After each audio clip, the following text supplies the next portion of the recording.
ખાટલો તૈયાર કર્યો હાલો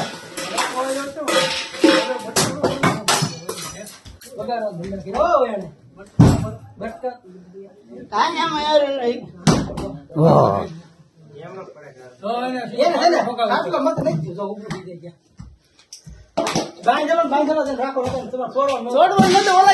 છોડી મૂકો તે મેં છોડ્યો પાંડે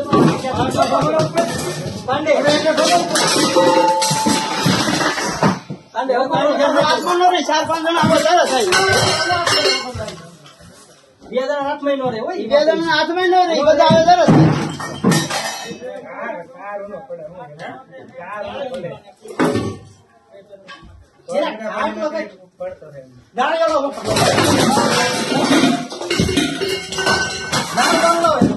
એ તો કહું છું આગળ બાટલો નાખી દો ને પેલા ગળો નાખીને બાંધી દે ટાંગો બાંધો